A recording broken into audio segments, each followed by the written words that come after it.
முருகன் நமக்கு மிக அருகாமையாக வர வேண்டுமா? இந்த வழிமுறைகளை தெரிந்து கொள்ளுங்கள். நீங்க முருகன் நமக்கு நெருக்கமாக இருக்கணும் என்று ஆசைப்படுறீங்களா?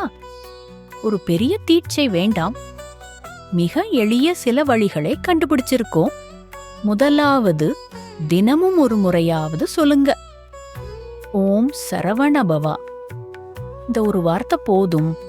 மனதுக்குள்ள ஒரு அமைதி பிறக்கும். இரண்டாவது, வீட்ல முருகன் படம் வச்சுக்கிட்டு ஒளி ஏத்தி வைக்கலாமே. அவரோட கண்ணோட்டம் வீடே பாதுகாப்பாக இருக்கும். மூன்றாவது, செவ்வாய்க்கிழமை ஒரு சாதாரண விரதம் வைக்கலாமே. அந்த ஒரு நாள் மனசையும் உடலையும் தூய்மையாக்கும். நாலாவது, கண்ட சஷ்டி கவசம் ஒவ்வொரு நாளும் கேட்டு பாருங்க. அந்த வார்த்தைகள் உங்க உயிரோட கலந்திருக்கும். முருகனுக்கு உங்களை நெருங்க விட ஆன்மீக சாமர்த்தியம் இல்லாமல் இருங்க.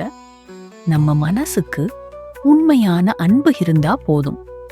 அவர் ஒரு பரிசோதனை இல்லாமல் நம்ம ஏற்கிற கடவுள். நம்மள பயம் இல்லாம வாழ்க்கையை எதிர்கொள்ள கற்றுக் கொடுக்கிற தேவதை. முடிவுக்கு ஒரு தகவல், அவரை பிடிக்க கஷ்டப்பட வேண்டாம். அவரை பறந்து வந்துடுவாரு. நம்ம மனசு திறந்தால் போதும். ஓம் முருகா.